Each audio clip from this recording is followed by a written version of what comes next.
Welcome to an entire program devoted to Lefties Losing It. Let's start with another neo-pronoun lesson. Do you ever feel like your gender is a star? Well, that's completely valid.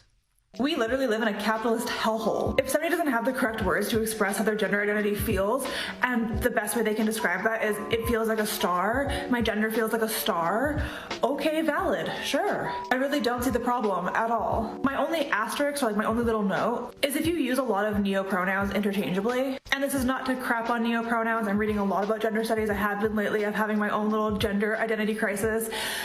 Neo-pronouns might be something that helps me personally, and that's a different TikTok for a different time. The point is, neo-pronouns are valid, but if you use a lot of them interchangeably depending on how you're feeling that day, be patient with people. Rapid change like that can be difficult for a lot of people, and especially people with learning disabilities or other disabilities. So just be patient, maybe work on ways that you can express the pronouns that you're feeling that day, name tag, bracelet, earrings, different things. You are still incredibly valid, you just maybe need to be a little bit patient while the rest of the world is catching up. Yeah, you're so incredibly valid. Just remember that. Now to the Eurovision contest. Remember when it was just a joyful freak show of song and dance? Well, now it's just become a freak show, a hateful, anti-Israeli one where one lone performer representing Israel was mercilessly bullied by the crowd who booed her, by fellow contestants, and even commie troll Greta Thunberg. Here to show that we think it is outrageous and inexcusable for Eurovision to let Israel participate while committing a genocide. Yes, it's a song contest where Israel, a country that is currently committing a genocide in Gaza, are allowed to compete. Yeah, that is a very clear example that does say that when a country accepts in a way that, when a country behaves in a way that is unacceptable, then Eurovision excludes them. So why not Israel? She really is a miserable little doom goblin, isn't she? And how wonderful to see her go from climate expert to Middle East expert. And she really believes she's saving the world by encouraging kids to waste their lives getting themselves arrested, this time for trying to stop a woman singing. I think they should be everywhere, and once again, young people are leading the way, showing the world how we should react to this.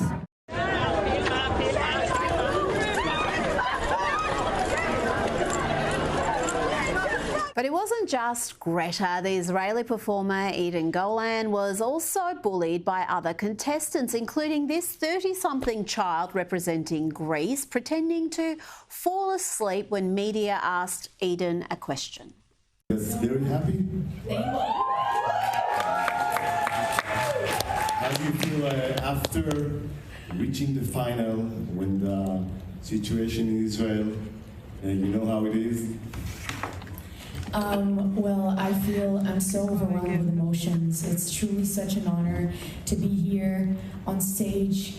And among the most virulent anti-Israel performers was the non-binary witch Bambi Thug. By the way, that is not me having a go at her. That's how she describes herself.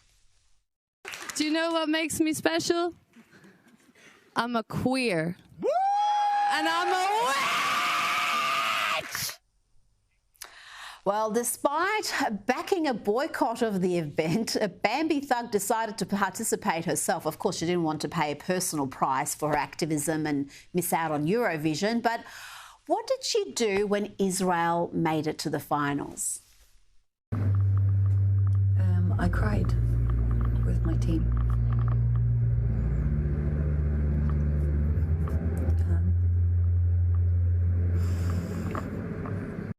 Yes, there were tears from that lefty, but there was also demented joy. I guess that's what this is.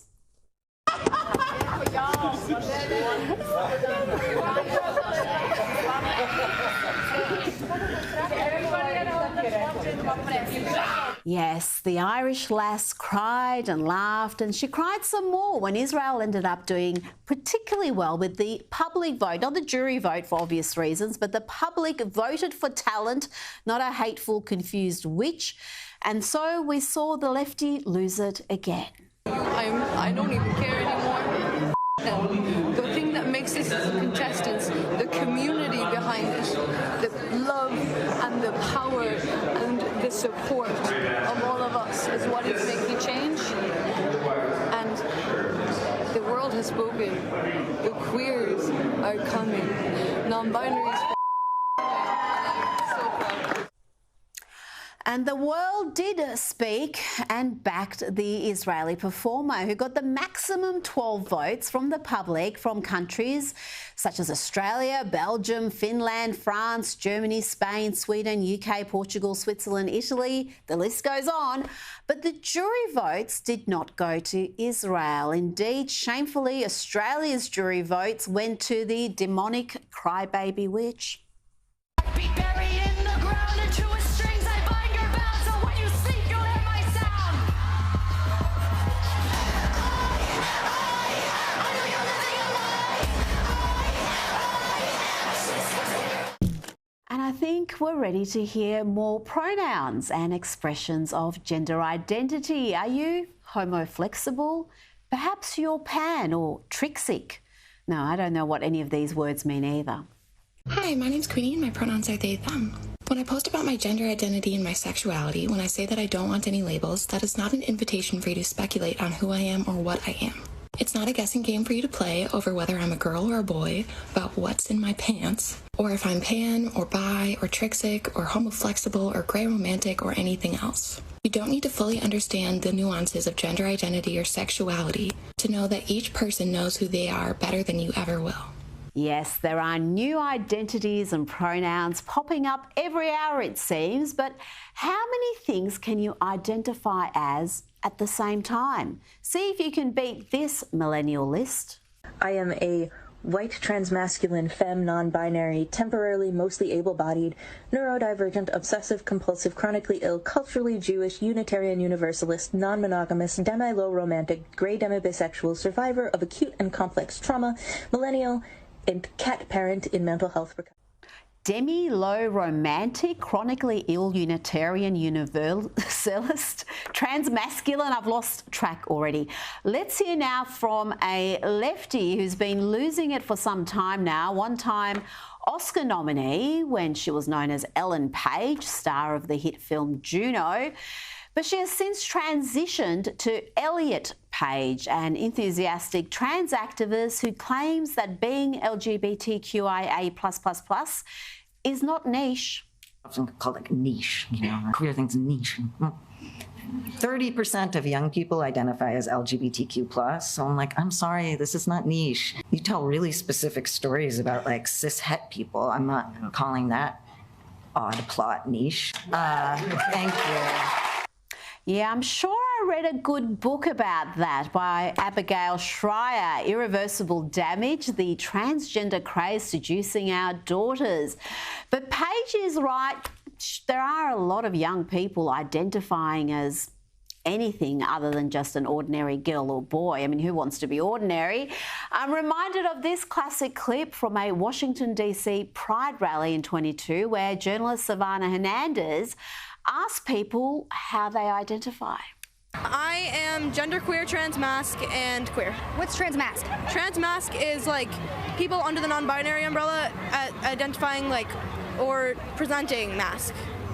Masculine? Yeah. What about you? I'm trans and my sexuality is unlabeled. I use he, him pronouns. Yeah, and I use he, they pronouns. Tell us what you guys identify as. We're asking everyone here today. Gay. Gay, cis, what is it? Cisgender male. There we go. I don't know. Gender neutral or gender fluid. I think that's what they said. I don't know. I'm confused. We're all confused, lady. Let's see if there is any more clarity with some others at the rally. He, she, her, they. She. Pronouns are he, him. Sometimes use they. I don't give a I guess you could call me gay. I'm homo-flexible, really. I do like some women, but mostly men. She, her, it. I feel like, honestly, it should not be a bad thing. Like, I've talked to people who go with they and them. I'm like, well, in the grammar of things, how would you want to represent yourself? I was like, I mean, I guess it, because it's like, you're it. You're the it. I'd be careful before referring to people as it. Not everyone is going to appreciate it, but that was Washington, D.C. It's a strange place. Only 4% voted for Trump. Surely we wouldn't have that sort of confusion in Texas. They, she. They, he, non-binary, trans, mask. Bisexual. I'm just trans. I'm a gay male pup. Yeah. Gay male pup? Yeah. Transgender, he, him. I'm cis, she, her. Probably non-binary, yeah, would be the best. What about you? Bi. A lesbian. Bye-bye. Bye-bye. I like frogs, not people. I'm sorry? I like frogs, not people. I like frogs too. Now to Democrat stalwart and strategist James Carville losing it over Trump increasing his lead in the latest polls, particularly in those crucial swing states. And Trump's more ahead than he's ever been. It's going the wrong way. It's not working. Everything that we're throwing is spaghetti at a wall, and none of it is sticking, me included. And it's hard when you start in your 80th year, and you know, like anybody else, I have an opinion of myself, and the opinion I've come to is I don't matter. And you know, we gotta like try to think of something different, because what we're doing is really, really not working. I don't know, how about trying to formulate policies that don't destroy the country? That could be an idea. How about not becoming some sad copy of a banana republic where the ruling party tries to jail their main political rival? How about not being lefties losing it on a daily basis? That might see a bump in Biden's numbers, because, you know, things are pretty grim when even CNN can't hide the truth anymore. Look, these Sunbelt battleground states, frankly, for the Joe Biden campaign, these numbers are an absolute disaster. The smallest lead is in Arizona for Donald Trump. He's up 6. Look at this, 9 in Georgia, 13 in Nevada. My goodness gracious, my God, that is a huge lead. No Democrat has lost that state since John Kerry lost it back in 2004. How about these Great Lake battleground states? This is something that the Joe Biden campaign can work with.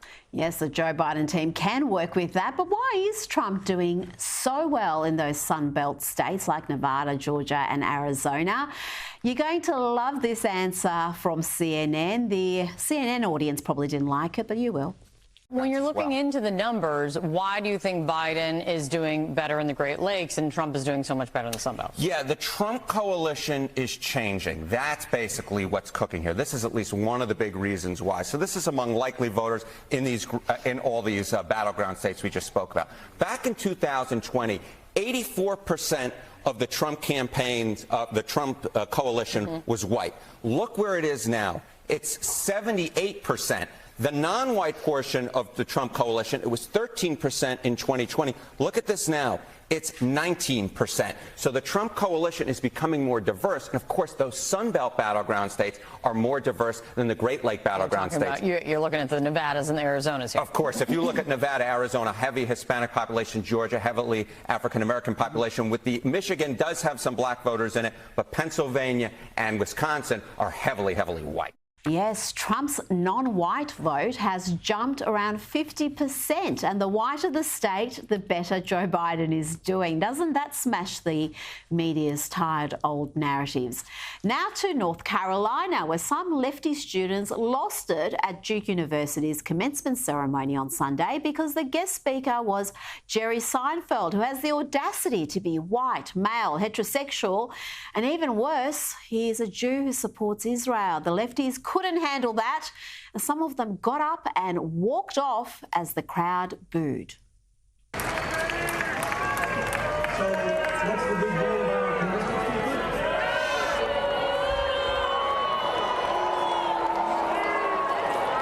I'm pretty sure the crowd were booing all those lefties who were walking off. But I do wonder what Jerry Seinfeld could have said that would be so objectionable that you couldn't possibly stomach it. You had to get up and walk off and miss a massive milestone in your academic career. This is possibly the most controversial parts of the speech I'm about to play you, and a trigger warning for the crazy people. Privilege is a word that has taken quite a beating lately. Privilege today seems to be the worst thing you can have. I would like to take a moment to defend it. Again, a lot of you are thinking, I can't believe they invited this guy. Too late. I say, use your privilege. I grew up a Jewish boy from New York. That is a privilege if you want to be a comedian. My point is we're embarrassed about things we should be proud of and proud of things we should be embarrassed about. So on my staff in the 90s, we had a lot of Harvard guys. They were fantastic, but I could never understand why these guys were so embarrassed about being from Harvard. They would never talk about it. They would never mention it. I'm not talking about Harvard now. I'm talking about the way it used to be. You're never going to believe this. Harvard used to be a great place to go to school. I've featured this trans activist and self-indulgent narcissist previously. You'll remember him because he harassed waiters who misgendered him. I use she, her pronouns. I'm not sir. Oh, yeah, like it's like a knife in the heart. I did specifically ask ahead of time not to be called sir. Yeah, I'm just gonna go. Okay, the sweet water starts at, yes, okay, I'm so sorry, I apologize. It's just always like a knife. It always hurts every single time. I was wondering if there's a manager I could talk to about something that happened. Yeah, I was called sir. Thank you. I'm not sir. Oh, sorry.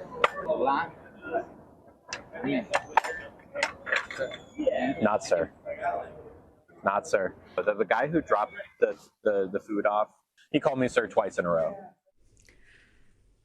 Yes, that attention-seeking activist has taken a break from complaining about minimum wage workers misgendering him to film this depravity at Disneyland, of all places. Listen to this description of forthcoming surgeries. I'm going to get banned from Disney. I swear, we're about to get banned from Disney. Last summer, I got my cake pops removed, and the plan up until recently was to get my marshmallow wand reconfigured into a marshmallow tunnel. Unfortunately, a few weeks ago, I noticed some hair regrowth on my marshmallow wand. That's bad because the outside of the wand is what becomes the inside of the tunnel, so you don't want hair growing there or else it's very uncomfortable. So I talked to my surgeon, and he said that it would be best to postpone the procedure until after hair removal is complete. This is obviously disappointing because I was really excited to have a marshmallow tunnel sooner. That being said, it is still happening. We're just not sure when it's happening. Hair removal is a fickle thing, and it's really hard to predict when it will finish. But my hair removal technician thinks it will be before the end of the year. So, fingers crossed. That is the definition of TMI, too much information.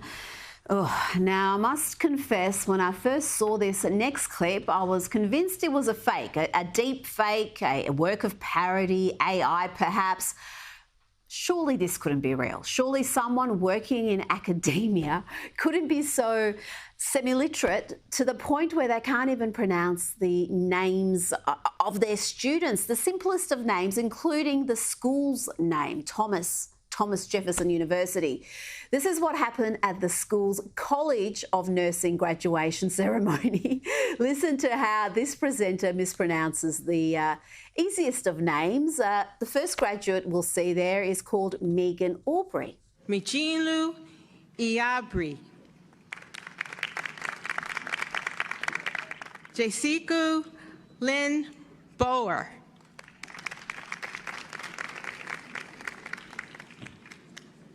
Aliyah Benamon.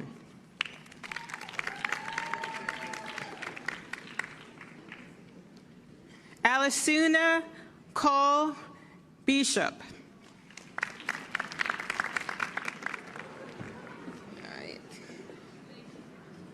Victoria Lee Zubeth-Ross.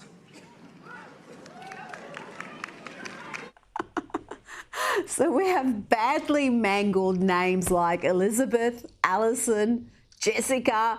Surely it can't get worse. But it can. Listen to her try to pronounce Molly Elizabeth. Marlena Zobeth Camp.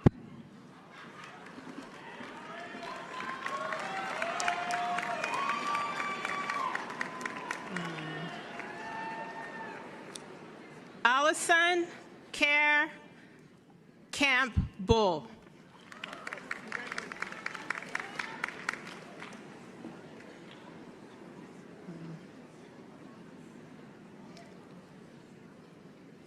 Mulvaney.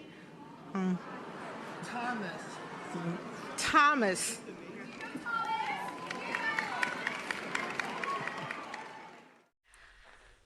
Thomas. The kid's name is Thomas. He's graduating from Thomas Jefferson University. Thomas Jefferson must be spinning in his grave as we speak. Now, there has been an apology from the university, and the explanation they gave is that the presenters' cards had phonetic spellings of the graduates' names, really Thomas and Molly and Alison, that they need special... I'm not buying the explanation. I don't know what was going on there. I'm always mispronouncing things, but, you know, English is a second language. That's a good excuse. That wasn't the case there.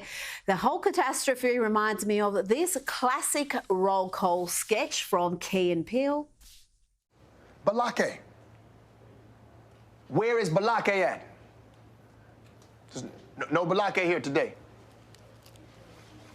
Yes, sir. My name's Blake. Are you out of your goddamn mind? Now, D nice. Do you mean Denise? Son of You say your name right now. Denise? Say it right. Denise. Correctly. Denise. Right. Denise. Right. D nice. That's better. Thank you. Now, remember when trans activist Dylan Mulvaney escaped to Peru to get away from the hate in America? Okay, surprise! I'm in Peru, and I'm at Machu Picchu. Isn't this just so beautiful? I'm here by myself. I've seen a lot of llamas, and the people here are so kind. I feel very safe here. It's a little sad that I had to leave my country to feel safe, but that will get better eventually. And I am dying for some Trader Joe's rolled chili lime chips, but other than that, I am so content. Still haven't been kissed yet, but I'm holding out hope. And most of all, you know, this trip has me feeling like I'm my own best friend again. And that is the best feeling in the world. And I hope that you feel that way about yourself too. But we haven't heard from Dylan since Peru officially classified transgender, non-binary and intersex people as mentally ill. It's a decision that has been slammed by LGBTQ+ activist groups across Peru who say it is a major step backward in the fight for their rights and safety. Now to an old ad that has gone viral again, and one can understand why. Here is a Malaysian shampoo commercial that is, well, it's different.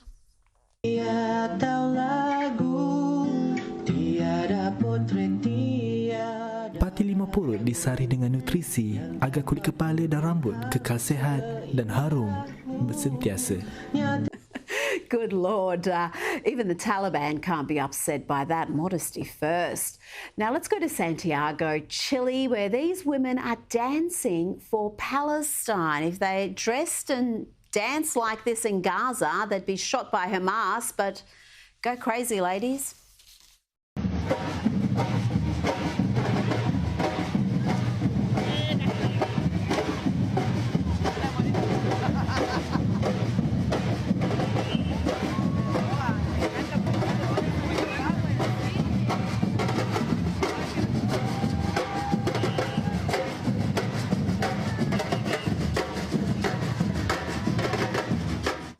And we do regularly feature the ladies of The View in this portion of the show. They say so many stupid things, but it's not just the female hosts. Their guests, male or female, also tend to say stupid stuff.